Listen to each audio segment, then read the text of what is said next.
The kiss happened at exactly 6:47 p.m. on a Friday evening, right outside the glass-fronted lobby of Hale Meridian Technologies in Scottsdale, Arizona.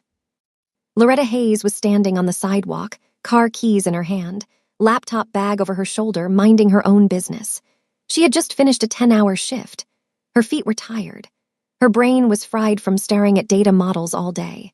All she wanted was to drive home, take a shower, heat up leftover pasta, and fall asleep watching something mindless on her phone. That is not what happened. Because John Whitfield was leaning against her car. He was wearing a slim-fit navy blazer, fresh haircut, cologne she could smell from 20 feet away. He looked good and he knew it. He always knew it. That was half the problem. Loretta stopped walking the moment she saw him.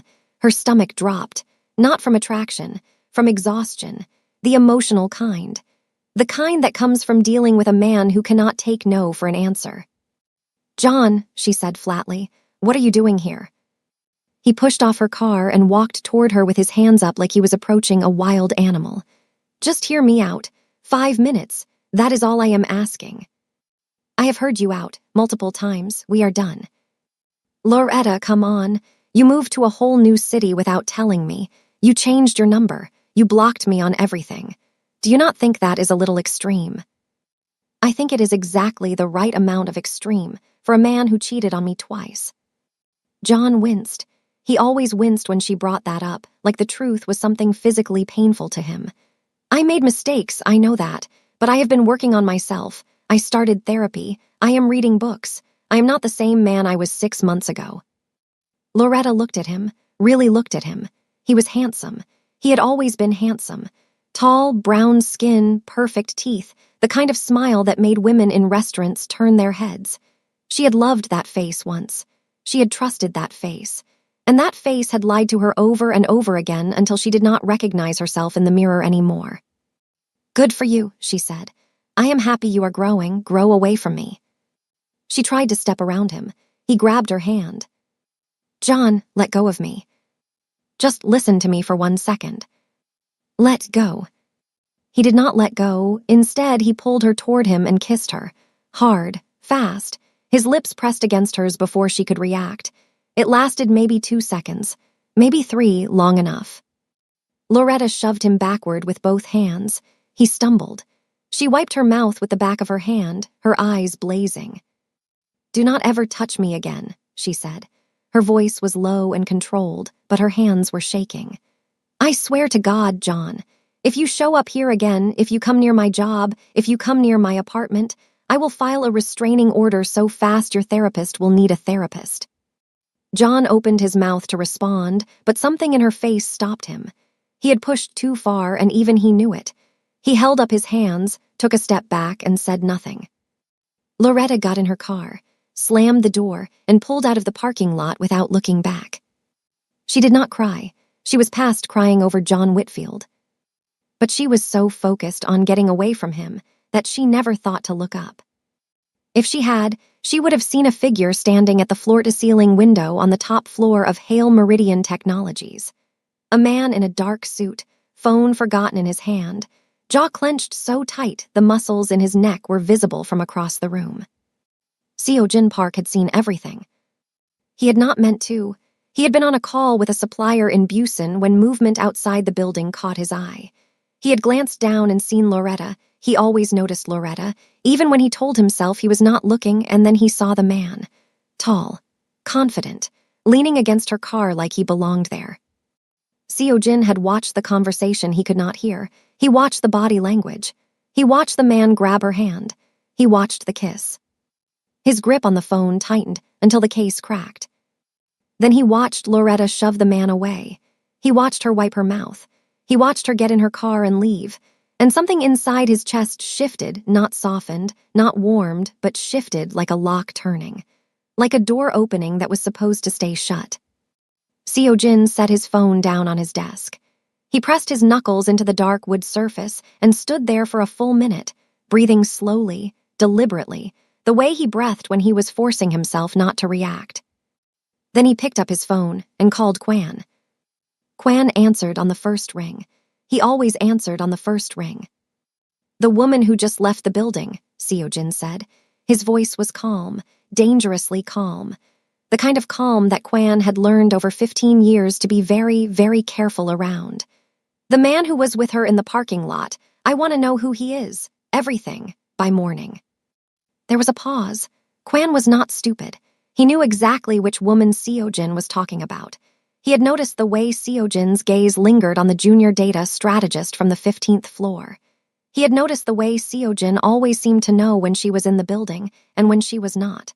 Kwan had been waiting for this moment for months. He had hoped it would never come. "The woman from the 15th floor," Kwan asked carefully. Seojin did not answer. He just hung up. Kwan closed his eyes and muttered something in Korean that roughly translated to, "Here we go." 15 floors below, Loretta was already on the highway, gripping her steering wheel, replaying the encounter in her head. She was angry at John for showing up. She was angry at herself for not seeing it coming. She was angry that after 6 months of distance, 6 months of rebuilding, 6 months of becoming the version of herself she actually liked, he could still make her feel small just by standing too close. She turned up the radio and drove home. She had no idea that the most powerful man in her building had just watched her kiss another man. She had no idea that he had been quietly, silently, obsessively aware of her for months. And she had absolutely no idea that by Monday morning, everything about her life was going to change. Now let me ask you something. Have you ever watched someone you cared about with someone else, and it just cracked something inside you that you could not explain? If that hit you somewhere real, go ahead and smash that like button right now. And if you are not subscribed yet, what are you even doing? Hit subscribe, because this story is about to go places you are not ready for. Trust me. Monday morning, 8:15 a.m. Loretta walked through the lobby of Hale Meridian Technologies with her head high and her coffee in her hand. Oat milk, 1 sugar. The same order she had gotten every morning for the past 8 months since she started working here. She was wearing a fitted camel blazer over a cream turtleneck, gold hoop earrings, and her natural coils pulled into a low twist-out that framed her face perfectly. Minimal makeup, just enough to look polished without looking like she tried too hard. The security guard at the front desk, a man named Raymond who had worked in the building for 12 years, looked up as she passed and lost his train of thought mid-sentence. He had been talking to the delivery guy about football. He completely forgot what he was saying. This was not unusual. People looked at Loretta. They always had. She had the kind of beauty that was not loud or flashy. It was structural.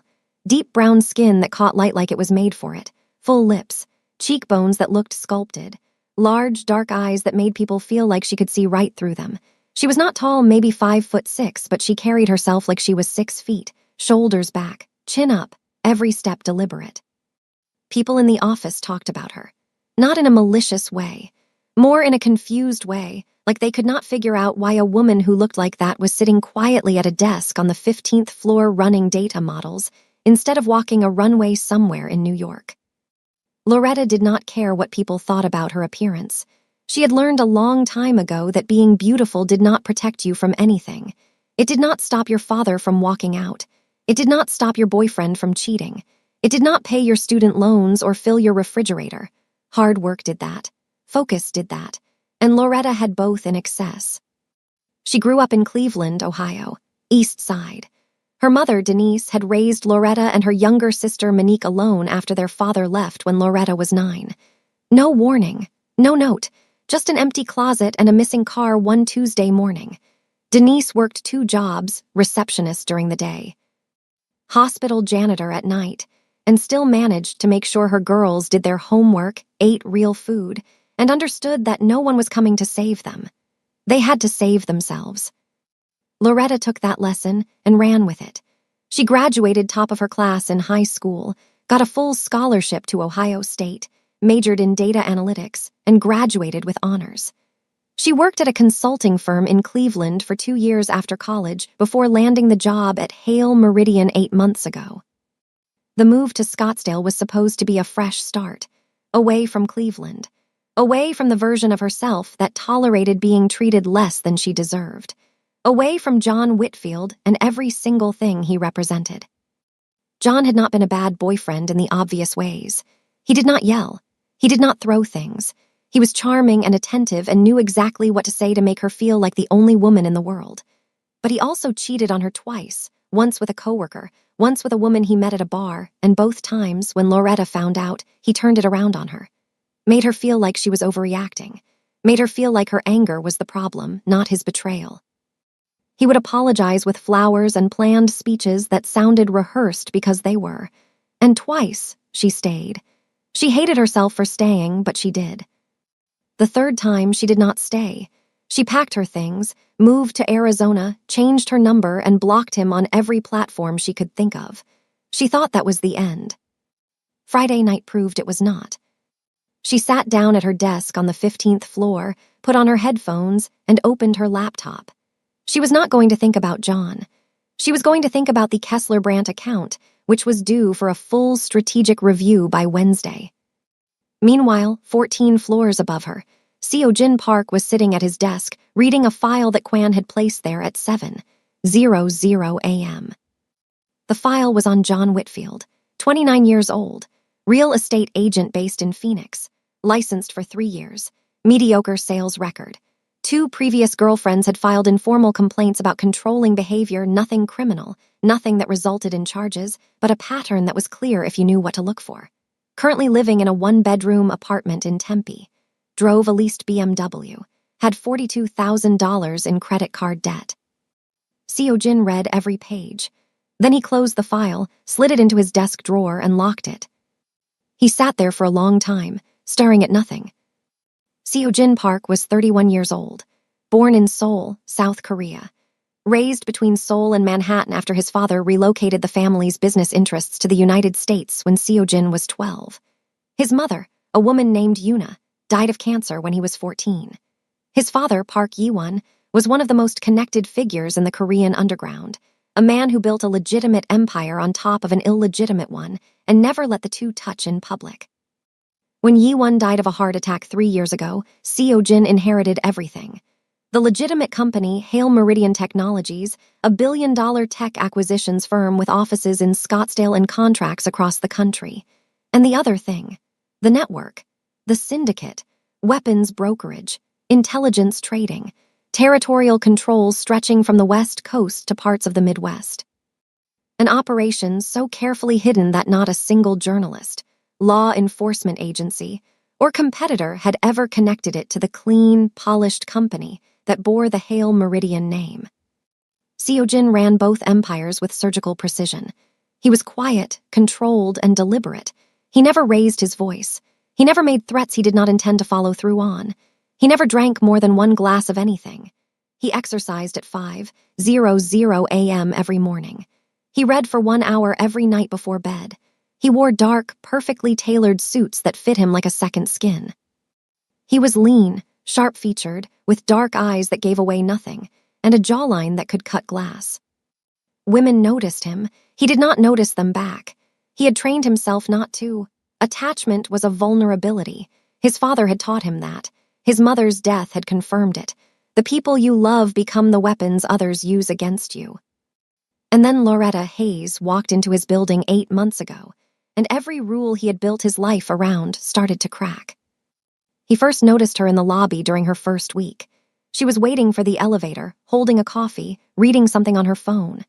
She was wearing a simple black dress and flats, nothing expensive, nothing flashy, and she was the most striking woman he had ever seen in his life. Not because of any single feature, because of the way she stood.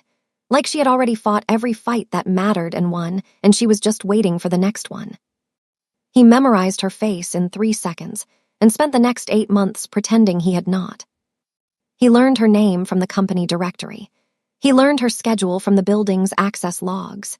He learned that she stayed late on Wednesdays, that she took the stairs instead of the elevator when the wait was longer than 2 minutes, that she brought her lunch from home most days but ordered from the Thai place across the street on Fridays. He never spoke to her. He never introduced himself. He kept his distance because he knew what he was, and he knew that a woman like Loretta Hayes did not belong anywhere near his world.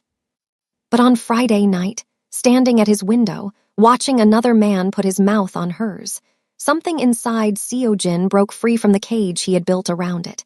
and he could not put it back. At 10:30 a.m. on Monday morning, Seo-jin did something he had never done before. He left his office on the top floor, took the elevator down to the 15th floor, and walked through the data strategy department. The reaction was immediate.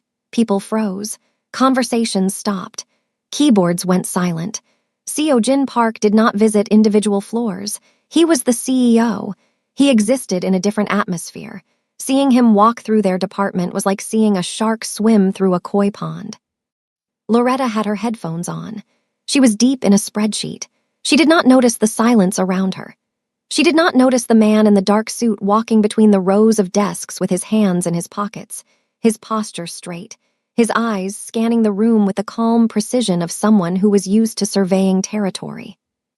When she finally looked up, Seo-jin was standing 6 feet from her desk, looking directly at her. Their eyes met. He held her gaze for 3 full seconds. 3 seconds does not sound like a long time. It is an eternity when the most powerful man in your building is staring at you without blinking. "You are the strategist on the Kessler Brand account," he said. Loretta pulled her headphones down. "Yes, sir." He nodded once. His expression did not change. "Good work on the Q3 projections." Then he turned and walked away, back through the department, back to the elevator, back to the top floor. Loretta's coworker Priya rolled her chair over so fast she almost crashed into Loretta's desk. "Did Seo-jin Park just come down here and compliment you? He has never been on this floor. In the entire time I have worked here. Not once." Loretta shrugged. "He probably reviewed the report and had a comment." "Loretta, the man has department heads for that.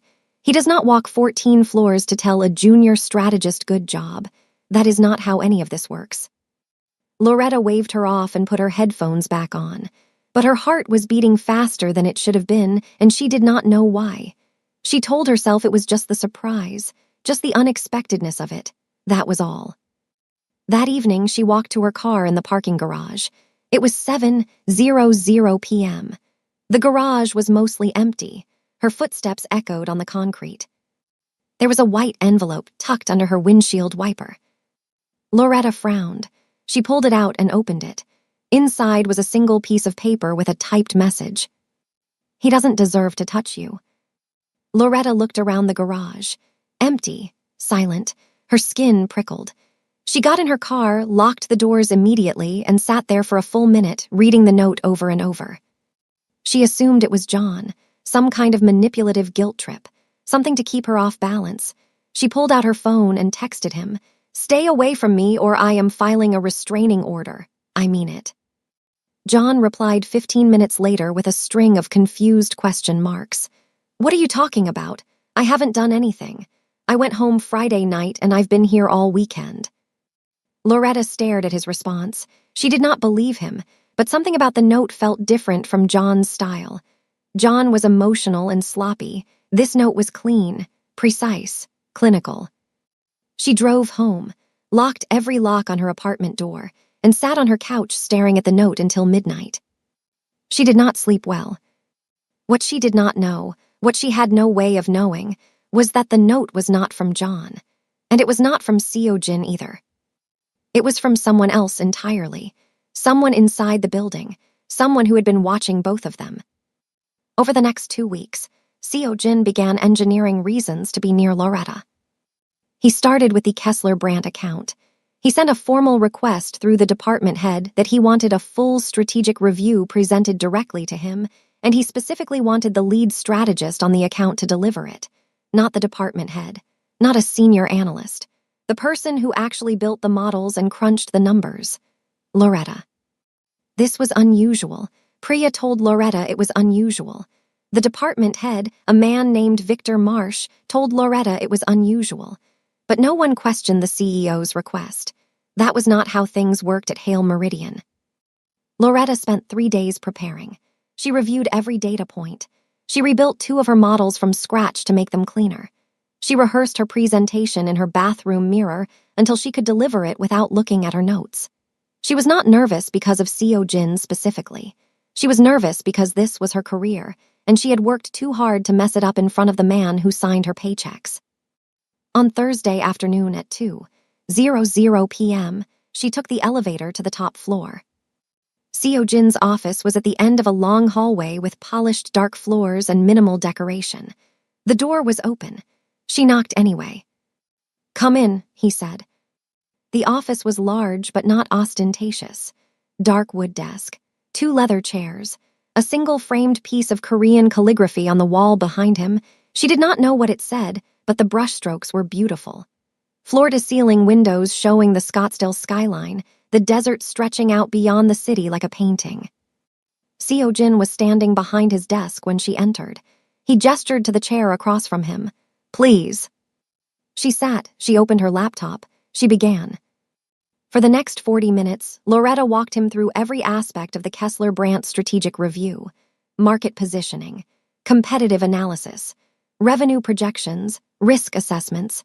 She was thorough, precise, and confident. She did not stumble. She did not ramble. She presented like someone who knew her material cold and respected his time enough not to waste it. Seo Jin listened without interrupting. Not once. He sat perfectly still in his chair, his hands folded on the desk in front of him, his dark eyes tracking her face as she spoke. When she gestured to emphasize a point, his gaze followed her hands. When she paused to let a data point land, he held the silence instead of filling it. Kwan was standing near the door, arms crossed, observing.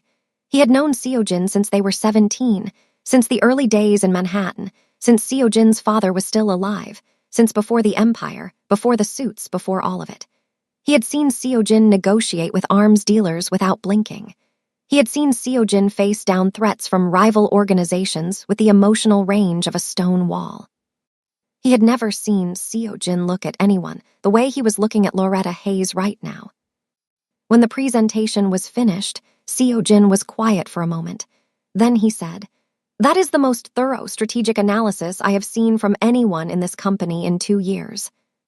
Loretta felt heat rise to her cheeks, but kept her expression professional. "Thank you, sir. I want you to lead a new project, a direct report role, the Wellington Cross acquisition.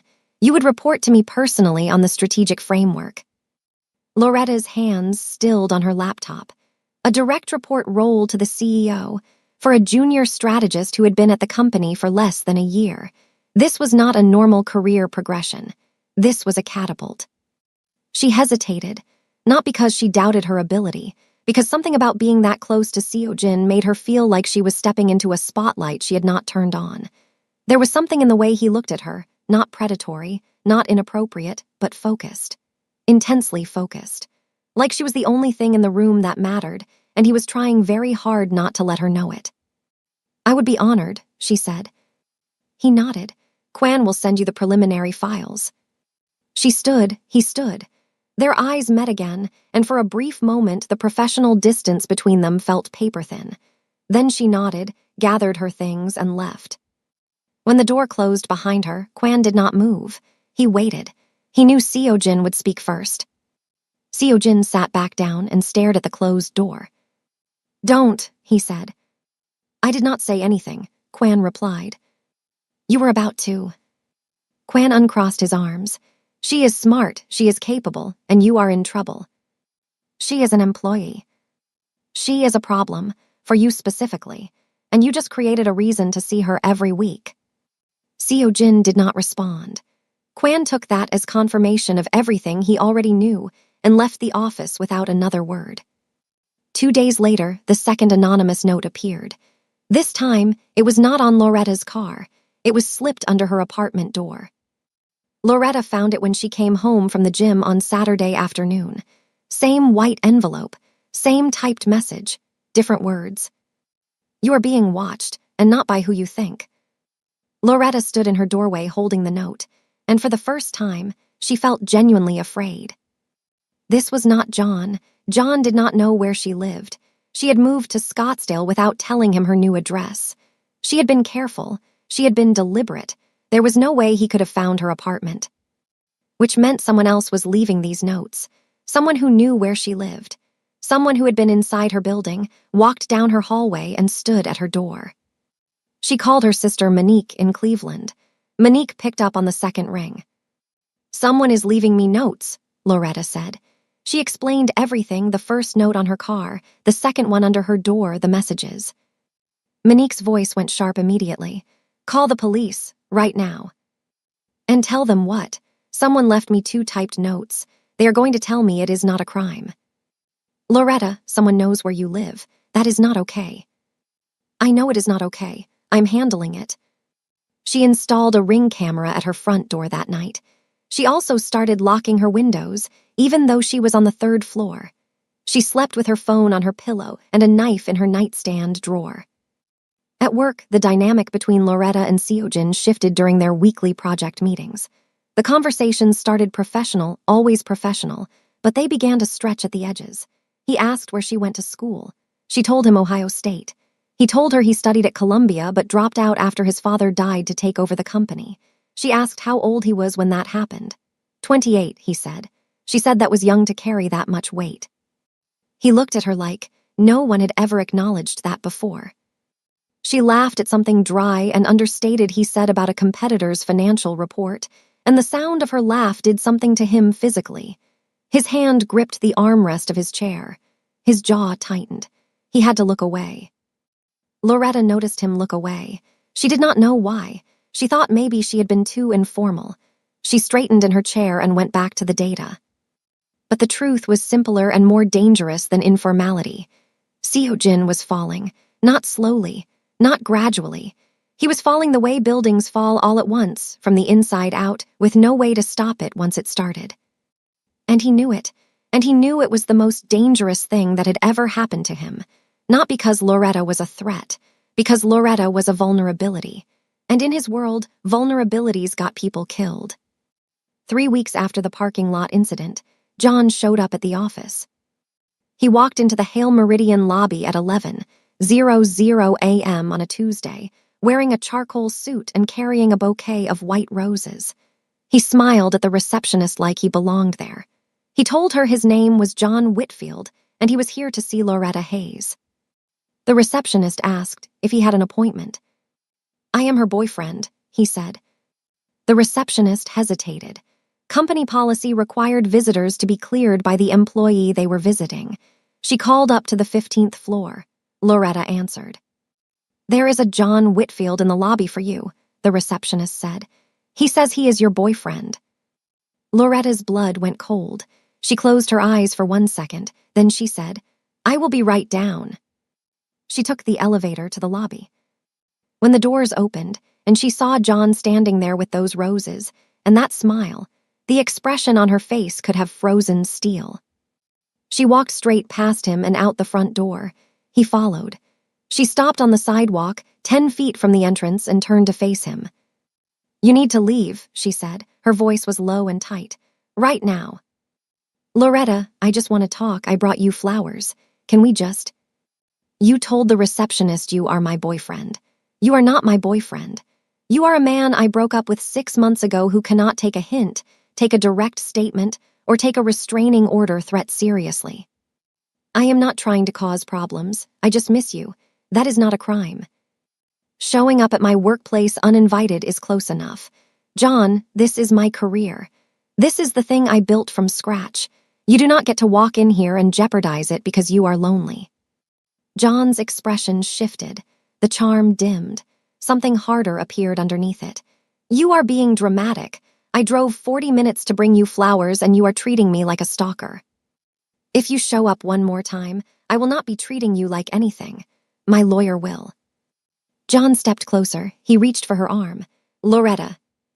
Do not touch me. He grabbed her arm anyway. Not hard, not violently, but firmly enough that she could not pull away without making a scene. What neither of them knew was that the lobby had a full array of high-definition security cameras. The feeds ran to a bank of monitors in Kwan's office on the top floor, and Seojin was standing directly behind Kwan's chair, watching every frame. He had seen John enter the building. He had watched him speak to the receptionist. He had watched Loretta come down in the elevator, her face tight with anger. And now he was watching John grab Loretta's arm on the sidewalk. Seojin's expression did not change. His body did not move. But Kwan, who was sitting 2 feet in front of him, felt the temperature in the room drop. Building security, Seojin said. Remove him from the premises. If he returns, he does not get past the parking lot entrance. Kwan made the call.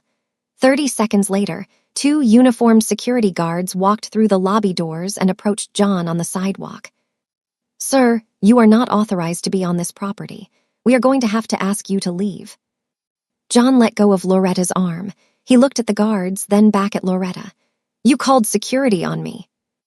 I did not call anyone, Loretta said, and she meant it. She had no idea who sent them. The guards escorted John to his car. He went, but not quietly. He threw the roses in a trash can on the way. He looked back at Loretta one more time, a look that was half heartbreak, half resentment, and then he drove away.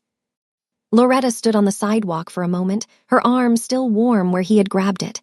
She was embarrassed, frustrated, exhausted in a way that sleep could not fix.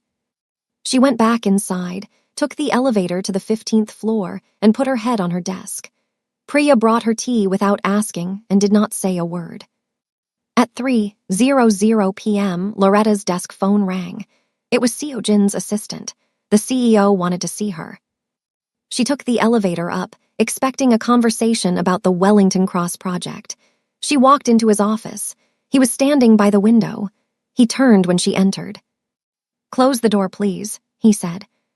She closed it. He did not ask about the project. He did not mention the presentation or the data models or the strategic framework. He looked at her and said, Are you all right? Loretta blinked. I'm sorry. The man in the lobby, are you all right? She straightened. I am fine. I apologize for the disruption. It will not happen again. Seojin shook his head slowly. That is not why I asked you up here. I do not care about the disruption. I asked if you are all right. The question hit differently the second time. It was not a professional inquiry. It was personal. And the way he said it, steady, direct, his dark eyes holding hers without wavering, made Loretta feel something she was not prepared for. Like someone was actually seeing her. Not her face. Not her work. Her. I am handling it, she said quietly. He was silent for a moment. Then he said, If he bothers you again at work or anywhere else, tell me. Not HR, me. Loretta stared at him. The weight of that sentence hung between them like a physical thing. She did not know what to do with it. She did not know what it meant. Or maybe she did, and that was the part that scared her. Okay, she said. He nodded. She left. When the door closed behind her, Seojin pressed both palms flat against his desk and exhaled slowly. He had just crossed a line. Not a professional one. Those lines meant nothing to him. A personal one. He had offered her something that had nothing to do with being her boss and everything to do with being a man who could not stand the thought of another man's hands on her. He had shown his hand. And for someone who had survived his entire life by never showing his hand, this was the most dangerous thing he had done in years. That night, the third note arrived. Loretta found it under her apartment door at 9:00 p.m. Her Ring camera had been recording all day. She pulled up the footage on her phone and scrubbed through it. At 6:42 p.m., the feed went black for exactly 45 seconds. When it came back, the envelope was already on the floor inside her door. Someone had disabled her camera, professionally, precisely, for just long enough. She opened the envelope. The note read, He is not who you think he is. Ask about the basement level. Loretta read it 3 times. Her hands were shaking. She sat on her couch in the dark and stared at the wall and tried to make sense of what was happening to her life. Someone knew where she lived. Someone could disable her security camera. Someone was warning her about something or someone at her workplace. And the phrase basement level echoed in her head like a bell she could not unring. She did not sleep that night, not even for a minute. Loretta spent the next week paying attention to everything. She had always been observant. You had to be, growing up the way she did, but now she was operating on a different level. She watched.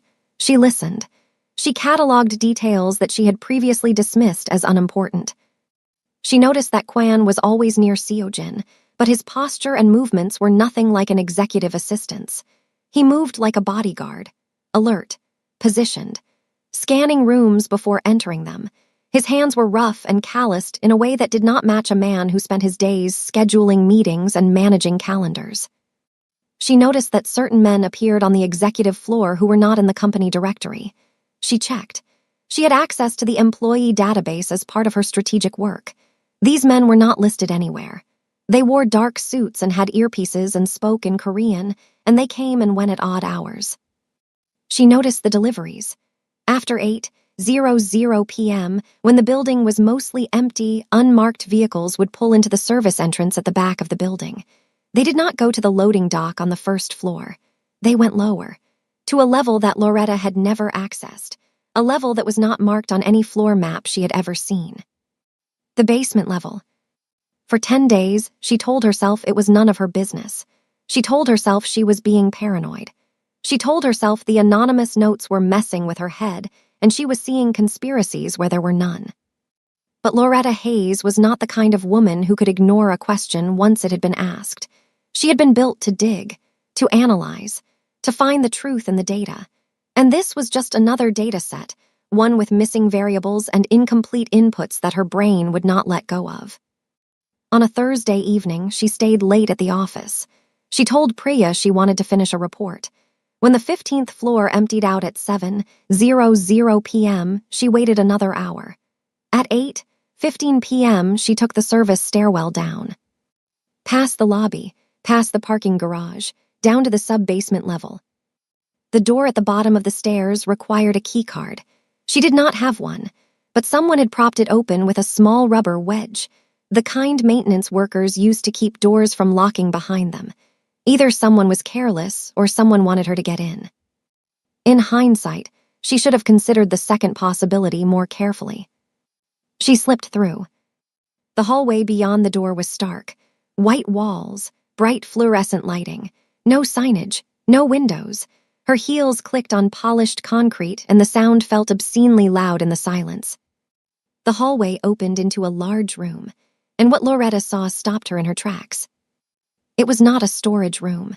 It was not a maintenance area. It was a fully operational command center. Banks of monitors lined one wall, showing live surveillance feeds from locations she did not recognize, buildings, intersections, parking lots, warehouses in different cities. A table in the center held maps with colored markers and annotations in Korean. Phone banks along the far wall, 2 of which were currently manned by men in plain clothes speaking rapid Korean into headsets. Crates stacked against the back wall, unmarked, sealed with industrial tape. Loretta's blood went cold. She did not fully understand what she was looking at. She did not know the specifics, but she understood enough. She understood that this was not part of a tech acquisitions company. She understood that Hale Meridian Technologies, the clean, legitimate, award-winning firm that had recruited her with a competitive salary and stock options, was sitting on top of something that was none of those things. She backed away slowly. She did not run. She did not make a sound. She reached the hallway, pushed through the propped-open door, and started up the stairwell. She made it half a flight before she collided with someone coming down. Quan. He was standing on the landing above her, arms at his sides, his expression completely unreadable. He looked at her. Then he looked at the sub-basement door below her. Then he looked at her again. "You are on the wrong floor, Miss Hayes," he said quietly. Loretta forced her breathing to stay even. "I got turned around. I was looking for the parking garage." Quan studied her face for a long moment. Whatever he saw there, he did not challenge it. He simply said, "The elevators are more reliable. I will walk you." He escorted her up the stairs and through the lobby in complete silence. He held the front door open for her. She stepped outside into the warm Scottsdale night, and her knees almost buckled. She made it to her car. She drove home with her hands gripping the steering wheel so tightly that her fingers were numb by the time she pulled into her parking space. She sat in her apartment and stared at the wall and connected every dot she had been collecting for weeks. The anonymous notes, the warnings. "He is not who you think he is.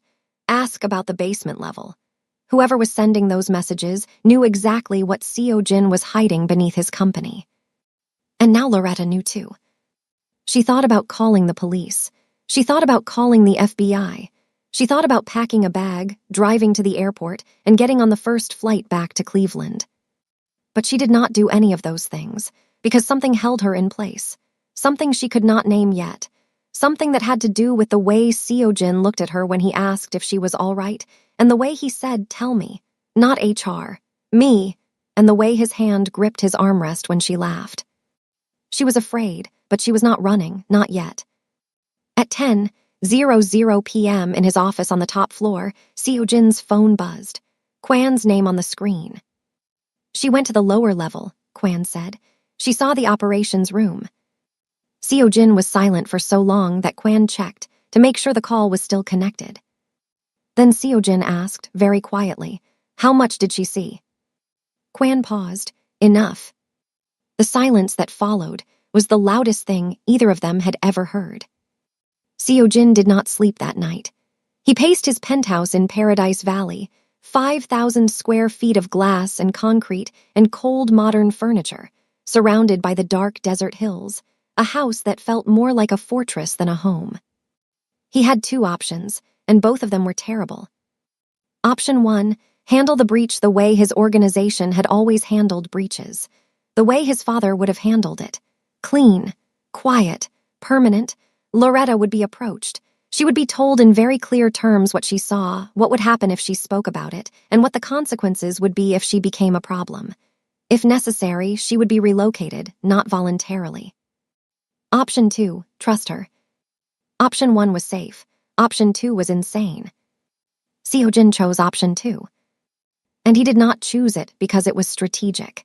He chose it because the thought of Loretta looking at him with fear in her eyes made him feel something so close to physical pain that he could not breathe properly. At 9:00 a.m. the next morning, he sent for her. Loretta arrived at his office bracing herself. She had spent the night preparing for every possible scenario, being fired, being threatened, being confronted by men in dark suits who would make her sign something or else. She wore a black blazer like armor. She kept her hands still at her sides. She walked in with her chin up. Seojin was sitting behind his desk. The blinds were closed. The door was shut. Kwan was nowhere in sight.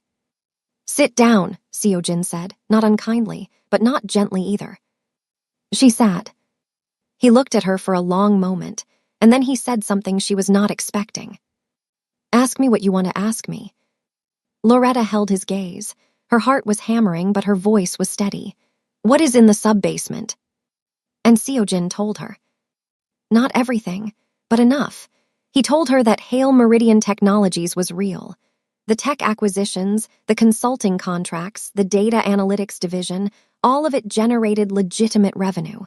The company was not a shell. It was not a fake. It was a functioning, profitable business that employed hundreds of people and served real clients. But beneath that surface, Seojin controlled a network that his father had built over 30 years. An inherited syndicate operation that dealt in weapons brokerage, intelligence trading, and territorial control across the West Coast. It reached into San Jose, into Seattle, into parts of Las Vegas and Denver. It was not a street gang. It was not chaotic or flashy. It was an organization run with the precision of a Fortune 500 company, because that is exactly what Seojin had modeled it after.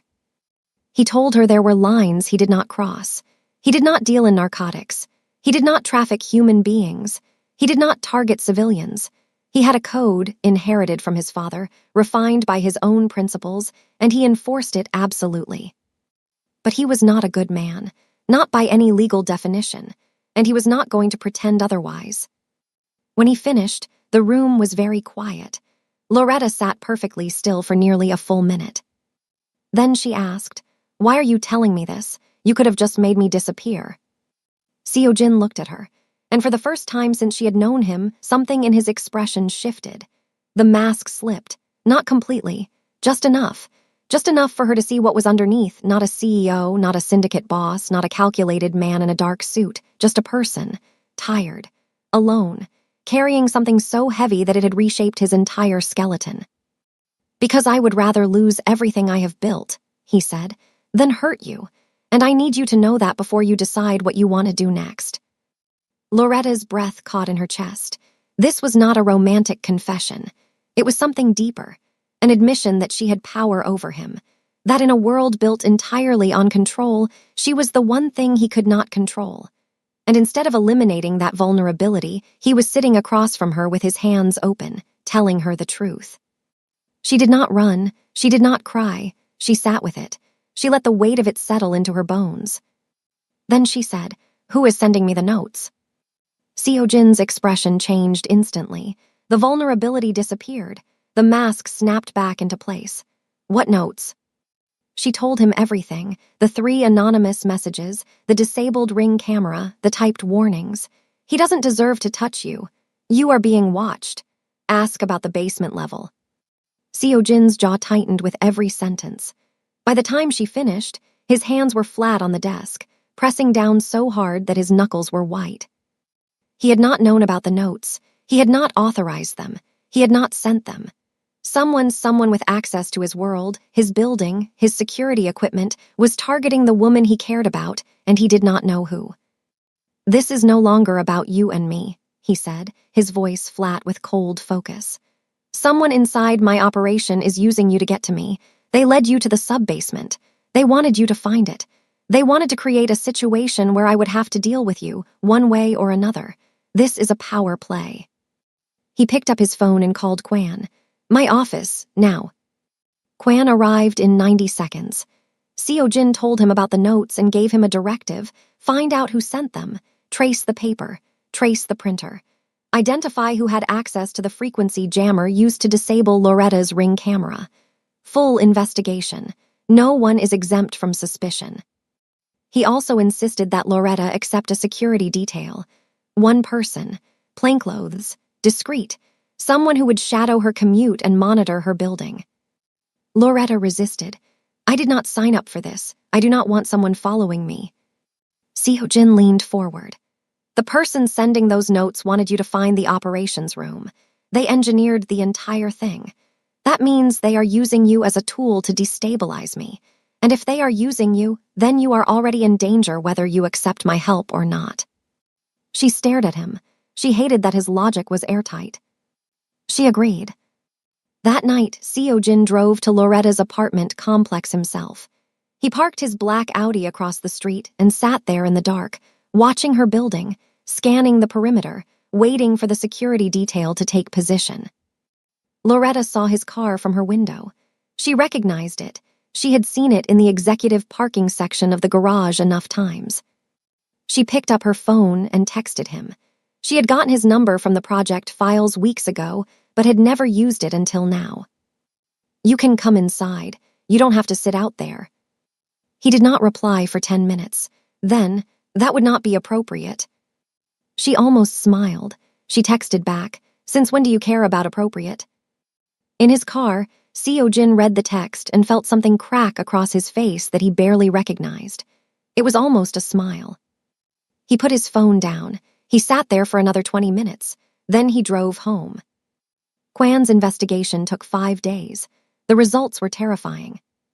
The anonymous notes had been printed on premium paper stock, a specific brand and weight that was used exclusively on Hale Meridian's executive floor. Nowhere else in the building, just the top floor. The frequency jammer used to disable Loretta's Ring camera was a model issued to Seo-jin's own security team. Only 6 people had access to that equipment. All 6 were vetted, trusted members of the inner circle. Whoever was behind this was not an outsider. They were inside, close, possibly sitting in the same meetings, standing in the same hallways, breathing the same air as Seo-jin every single day. Kwan presented his findings in Seo-jin's office behind a locked door. He narrowed the suspects to 3. The first was Di-ho, a lieutenant in the organization who had served under Seo-jin's father for over a decade. Di-ho had never been comfortable with Seo-jin's leadership. He thought Seo-jin was too careful, too corporate, too American. He wanted the operation to be more aggressive, more traditional, more like the old ways. He had access to the executive floor and the security equipment. The second was Mr. Yun, a logistics coordinator who managed shipment routes through the Southwest. Yun was efficient and reliable, but Kwan had recently flagged financial irregularities in his accounts, small payments from a source that traced back to a rival syndicate based in San Jose. If Yun had been turned, he could be feeding information and acting on someone else's orders. The third suspect was the most disturbing of all. Hyun-woo Park, Seo-jin's cousin, 29 years old, the son of Seo-jin's uncle who had been a senior figure in the organization before his death 5 years ago. When Seo-jin's father died and Seo-jin inherited control, Hyun-woo had expected to be elevated. He was not. He was kept in a mid-level operational role, and he had never forgiven Seo-jin for the slight. He smiled in meetings. He was polite in person. But Kwan had never trusted the quietness of his resentment. Quiet resentment was the most dangerous kind. Seo-jin listened to the 3 profiles without expression. When Kwan finished, Seo-jin said, "Watch all 3. Tell me the moment one of them makes a move." Meanwhile, something was happening between Seo-jin and Loretta that neither of them could stop, even though both of them knew they should. Their project meetings had become the anchor of their weeks. They met every Tuesday and Thursday in his office. The meetings were supposed to last an hour. They lasted 2, sometimes 3. The Wellington Cross project was real and it was demanding, but somewhere in the second hour the conversation would drift. Not dramatically, not obviously, but the edges softened. He told her about growing up in Seoul, about his mother Yuna, who used to take him to the Bukshan Hanok village on Sundays and buy him red bean pastries, about how when she died, his father stopped speaking for 3 days. Just silence, 3 days of nothing. She told him about Cleveland, about her mother Denise working double shifts and still braiding Loretta's hair every Sunday night, about her father's empty closet, about the morning she realized he was not coming back and she decided, at 9 years old, that she would never depend on anyone who could leave. They were not supposed to understand each other this well. They came from different continents, different languages, different worlds. But there was a current running beneath everything, a recognition. They had both been shaped by loss. They had both learned to survive by building walls so high that most people never tried to climb them. One Thursday evening, after a meeting that had stretched past 8:00 p.m., Loretta stood to leave. Seo-jin stood too. They were close, closer than usual. The desk was not between them anymore. She had moved to the window to look at the city lights while making a point about the acquisition timeline, and he had followed without thinking. Now they were standing 3 feet apart, and the air between them felt charged. Electric, dangerous. He said, "I think about the night I saw you outside this building. That man, the kiss, I think about it more than I should." Loretta's lips parted slightly. "You saw that." "I see everything when it comes to you. I have for months."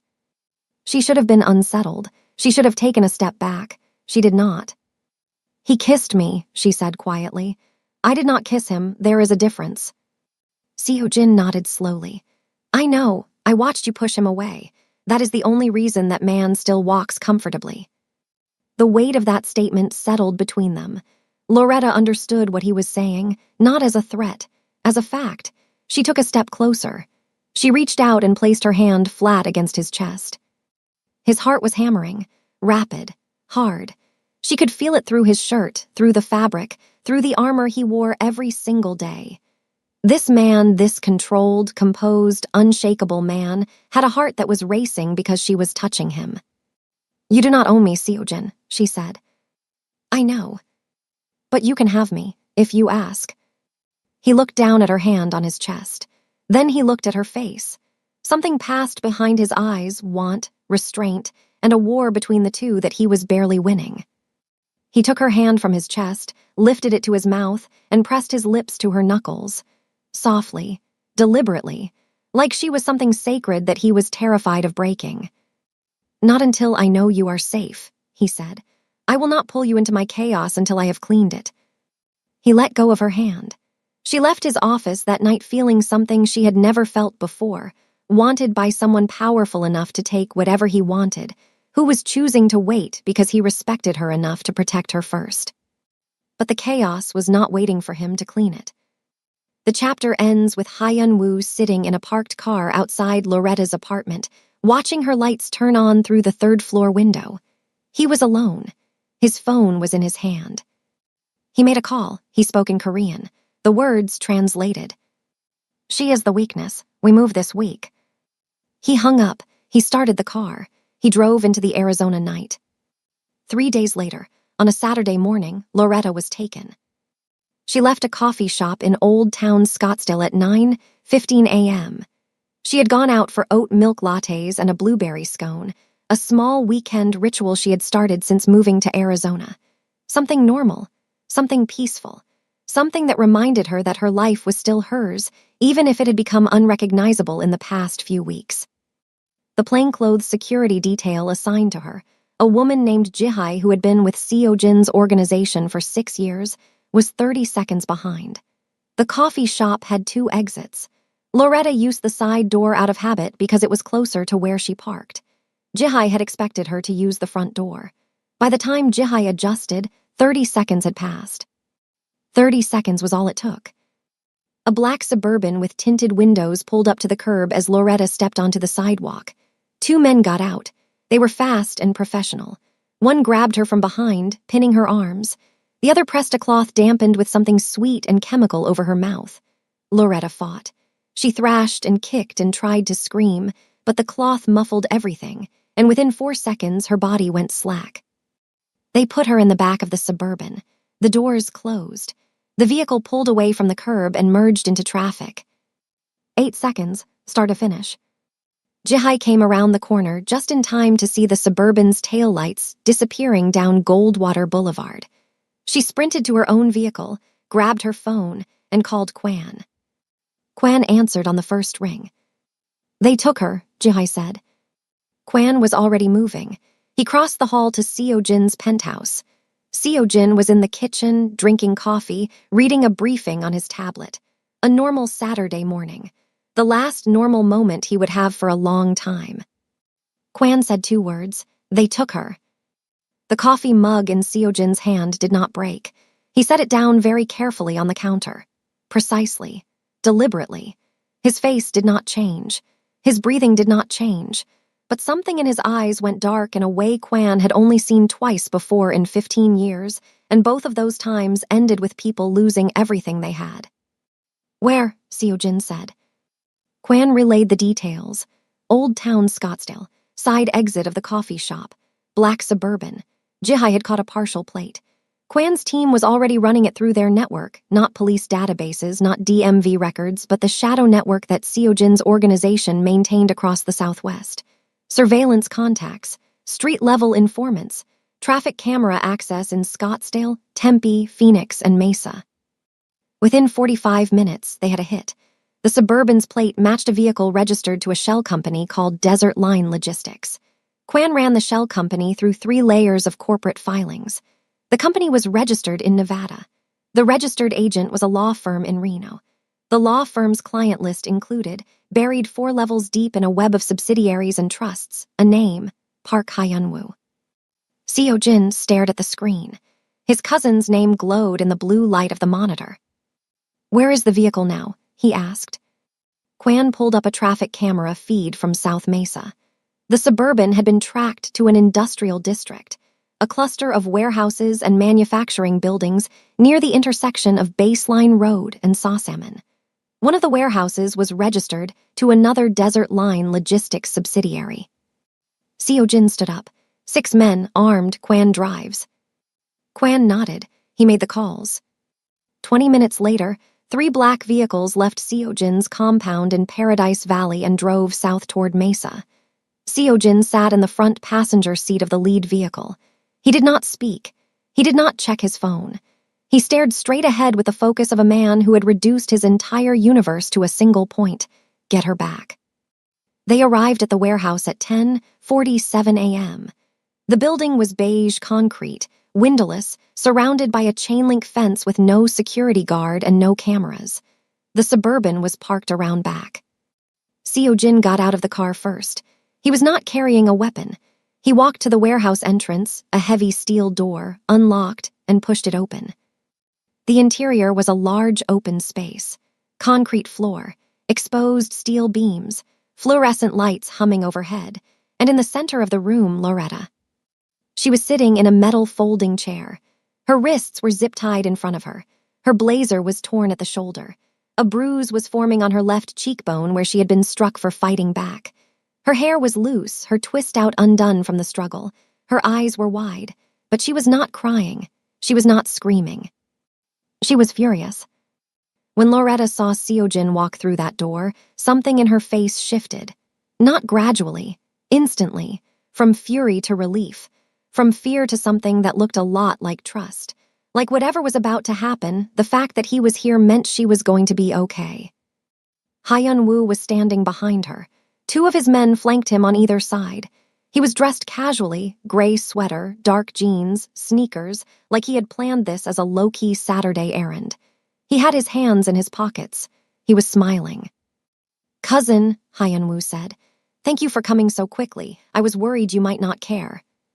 Seojin's 6 men fanned out behind him, forming a silent wall of dark suits and controlled violence.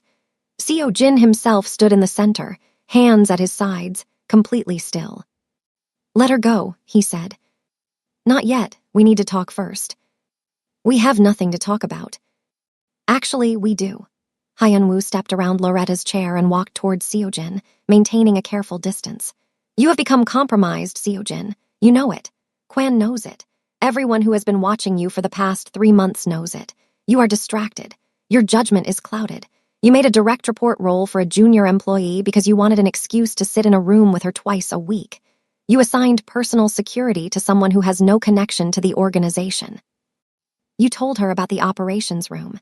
You told a civilian the truth." "You sent the notes," Seojin said. "It was not a question." Hyun-woo tilted his head. "I created an opportunity.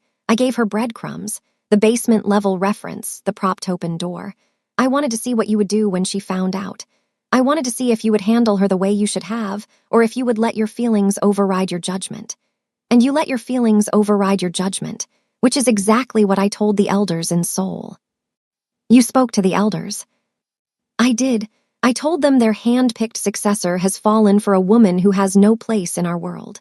I told them the operation is at risk, and I offered them an alternative." "You?" "Me," Hyun-woo's smile widened. "I am giving you a choice, cousin. Step down from leadership of the network, voluntarily, quietly. Keep the company. I do not care about the tech firm. Just give me control of the real operation. Or," he glanced back at Loretta, "I demonstrate to the elders exactly how compromised you are by showing them what happens when liabilities are not addressed." Loretta's eyes were locked on Seojin. She could not fully follow what was being said, the implications, the layers, the politics of a world she had only glimpsed, but she understood the core of it. Hyun-woo was using her as leverage. She was the weapon pointed at Seojin, and the trigger was Seojin's own feelings for her. Seojin listened to every word his cousin said without blinking. When Hyun-woo finished, Seojin did not respond immediately. He turned to Loretta. "Are you hurt beyond what I can see?" he asked. She shook her head. He turned back to Hyun-woo. "You sent the notes. You led her to the sub-basement. You manufactured this entire situation to justify a power grab. You compromised the organization's security, exposed an operative facility to a civilian, and kidnapped an innocent person, all to position yourself as the responsible alternative to me." Hyun-woo shrugged. "I did what was necessary." Seojin nodded. Then he said very calmly, "Kwan." Kwan stepped forward and placed a tablet on a crate near the center of the room. The screen was lit. On it was a live video call showing 3 older Korean men sitting in a room with dark wood paneling and low lighting. Their faces were stern, lined with age and authority. These were the syndicate elders in Seoul, the 3 men whose approval Hyun-woo claimed to have, the 3 men whose blessing he said he had secured. They had been listening to every word. Seojin had activated the feed before he entered the warehouse. His phone had been transmitting the entire time, every sentence, every admission, every detail of Hyun-woo's confession. The notes, the manufactured breadcrumbs, the propped-open door, the kidnapping, all of it broadcast live to the men who actually held the power to decide who led the organization. Hyun-woo's smile disappeared. It did not fade. It vanished, like someone had reached into his face and pulled it out by the roots. The eldest man on the screen spoke in Korean. His voice was low and final, the kind of voice that did not need volume to carry weight. Kwan translated quietly for Loretta's benefit, though Seojin understood every word. Hyun-woo, you told us the operation was at risk because of Seo-jin's judgment. You did not tell us that you created the risk yourself. You manipulated a civilian. You exposed a secure facility. You kidnapped a woman to stage a confrontation. This is not leadership. This is desperation. The second elder spoke. You are relieved of all rank within the organization, effective immediately. You will return to Seoul within 48 hours. Your assets within the U.S. operation are frozen. If you resist these terms, the consequences will not be a conversation. Hyun-woo's two men looked at each other. Then they looked at the screen. Then they stepped away from Hyun-woo, putting clear distance between themselves and a man who had just become radioactive. They knew it was over. Everyone in the room knew it was over. Hyun-woo stood alone in the center of the warehouse, his face drained of color, his hands trembling at his sides. He looked at Seo-jin with something that was not anger anymore. It was recognition. The recognition that he had been outmaneuvered completely, and that his cousin had not needed to raise his voice or his hand to do it. Seo-jin did not look at him. He walked past Hyun-woo without a word, crossed the concrete floor, and knelt in front of Loretta. He pulled a knife from his pocket and cut the zip ties from her wrists. The plastic fell to the floor. He cupped her face gently with both hands and looked at the bruise forming on her cheekbone. His thumbs brushed her skin. His hands were shaking. It was the first time in the entire story, the first time in years, maybe in his entire adult life, that Seo-jin Park's hands shook. I am sorry, he said. His voice was quiet and raw. This is my fault. Loretta grabbed the front of his shirt with both fists and pulled him close. She pressed her forehead against his. She could feel his breath on her face. She could feel his pulse through the fabric under her hands. Get me out of here, she whispered. He helped her to her feet. He took off his jacket and draped it over her shoulders. She leaned into him, and he put his arm around her, and they walked out of the warehouse together into the bright Arizona sun. In the car, Loretta was silent for a long time. She stared out the window at the desert landscape passing by, the dust and scrub and wide open sky. Seo-jin sat beside her. He did not touch her. He did not speak. He waited. Finally, without looking at him, she said, You came for me. Seo-jin stared straight ahead. I will always come for you. That is not a promise. That is just what is true. Loretta turned her head. She looked at his profile, the sharp jaw, the tense line of his mouth, the way his hands were still trembling slightly where they rested on his knees. She leaned her head against his shoulder and closed her eyes. For the first time in her entire life, Loretta Hayes felt completely, dangerously, illogically safe. 6 weeks later, Hyun-woo was gone, sent back to Seoul on a private flight 46 hours after the warehouse confrontation. His rank was stripped. His accounts were frozen. His name was removed from every operational document in the U.S. network. He was alive but powerless, which for a man like Hyun-woo was a punishment worse than anything physical. The anonymous notes stopped the day he left. The threat was neutralized. Seo-jin restructured everything. New security protocols. New internal vetting procedures designed by Kwan. The sub-basement operations room was dismantled and relocated to an off-site facility outside the city, a location known only to Seo-jin, Kwan, and 2 senior operatives. Hale Meridian Technologies continued to thrive publicly. They closed a massive acquisition deal with a financial analytics firm based in Greenwich, Connecticut, and the business press called it the most strategic move in the Southwest tech sector that year. Dee-ho, the disgruntled lieutenant, was reassigned to a role with less access and more oversight. Mr. Yun, the logistics coordinator with the suspicious payments, was quietly removed from the organization after Kwan confirmed he had been feeding information to the San Jose rival. He was not harmed. He was simply cut off, bank access revoked, contacts severed, identity scrubbed from every internal system. He ceased to exist in Seo-jin's world, and that was enough. Loretta had a decision to make. She knew what Seo-jin was. She had seen his world from the inside, the surveillance feeds, the crates, the men in dark suits, the power plays and betrayals. She had been kidnapped because of him. She had a bruise on her cheekbone that took 2 weeks to fade because of him. She could walk away. She could take her career, her talent, her intelligence, and her peace and go build a life somewhere safe with someone normal. No one would blame her. She did not walk away. But she did not just accept everything either. Loretta Hayes was not that woman. She had never been that woman.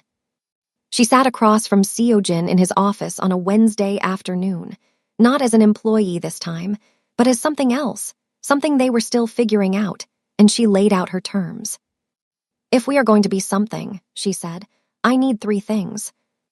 Seojin leaned back in his chair. Tell me.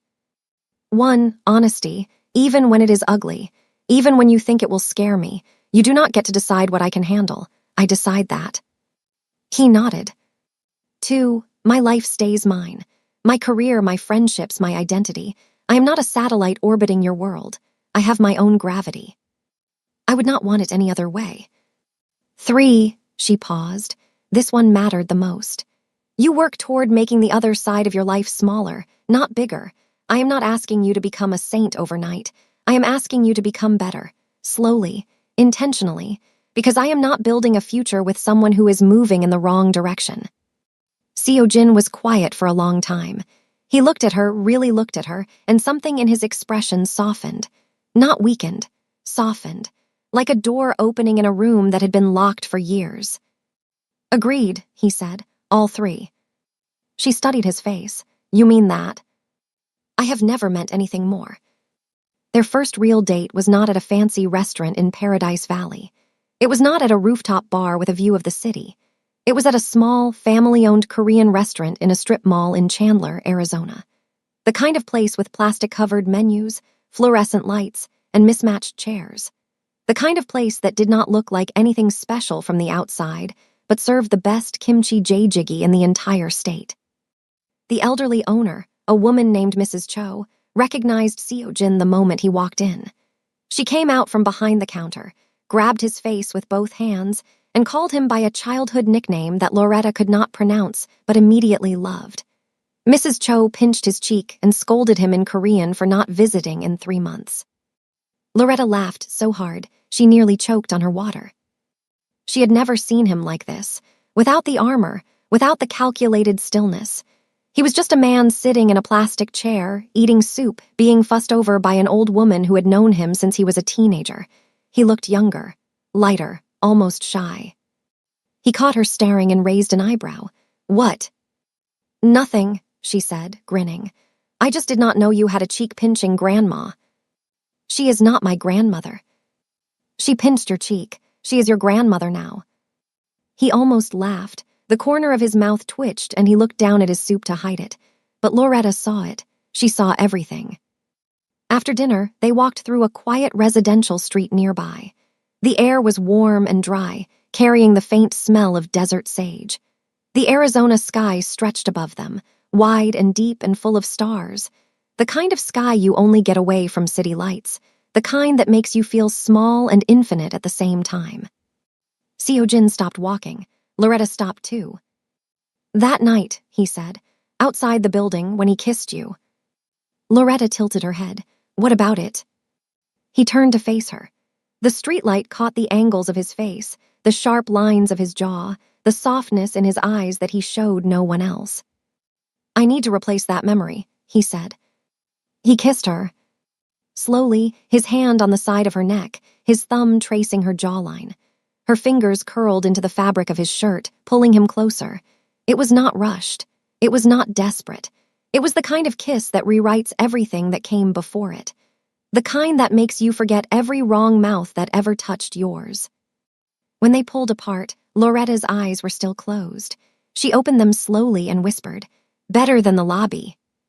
Seojin looked at her like she was the only thing in the entire world that mattered. Nothing compares to you. They stood there for a long moment, forehead to forehead, breathing each other in. 2 people who had spent their whole lives building walls finally standing in the rubble of them. 6 weeks after that, Loretta video called her sister Monique from the balcony of Seojin's penthouse. The Scottsdale skyline glowed behind her, all golden lights and dark mountains. She was wearing one of his oversized t-shirts and a pair of shorts, her natural hair loose around her shoulders, and she was smiling, not the polished, professional smile she gave the world, but the real one, the unguarded one, the one that reached her eyes and lived there. Monique answered on the first ring. She took one look at her sister and said, Girl, you look different. Loretta laughed. I feel different. Different how? Different good. Different, I need to flight to Arizona different. Different good, really good. Monique leaned closer to the screen, her eyes narrowed. Is he there? From inside the penthouse, Seo Jin's voice carried through the open balcony door. Tell your sister I said hello. Monique screamed. It was the kind of scream that could be heard 3 states away. Loretta held the phone at arm's length and laughed harder than she had laughed in years. Seo Jin appeared in the background of the frame, carrying 2 glasses of red wine, looking like a man who had just discovered that happiness was an option he had never previously considered. He set 1 glass on the balcony railing next to Loretta and stood behind her, his hand resting on the small of her back. Monique was fanning herself dramatically. Loretta Marie Hayes, you better not mess this up. Loretta looked over her shoulder at Seo Jin. He looked down at her. The look that passed between them did not need words. It was the kind of look that contains an entire future, messy and complicated and imperfect and real and absolutely, stubbornly, defiantly worth it. Loretta turned back to the screen. I won't. She meant it. Loretta Hayes grew up in Cleveland, Ohio, believing that safety was something you earned through hard work and vigilance. She built walls. She built plans. She built a life that depended on no one but herself, because everyone who was supposed to stay had left, and she decided at 9 years old that she would never be caught off guard again. Seo Jin Park grew up between Seoul and Manhattan believing that love was a vulnerability, a crack in the armor, a weapon that the world would use against you if you were foolish enough to let anyone close. He inherited an empire built on control, and he ran it by feeling nothing. They were both right, and they were both wrong. Because the truth is, love is not safe. It is not predictable. It does not wait for you to be ready or for your life to be clean or for the timing to make sense. It walks into your building on a Monday morning in a camel blazer and gold hoops, and it dares you to stay the same. It sits across from you in your own office and asks you to be better. It grabs your shirt in a warehouse and whispers, "Get me out of here," and you realize that every wall you ever built was not protecting you. It was just keeping you alone. Loretta stayed. Seo Jin let her in. And in a world built on power and silence and control, that was the bravest thing either of them had ever done. Now, if this story made you feel something real, if you were rooting for Loretta and Seo Jin from the very first chapter, drop a comment right now and tell me what moment got you. Was it when he watched her from that window? When he said, "Tell me, not HR"? When his hands were shaking as he cut those zip ties? Or was it that kiss under the Arizona stars? Tell me. I want to know. And if you are still sitting here without liking this video and subscribing to this channel, honestly, you are hurting my feelings at this point. Hit that button. I will see you in the next one, John.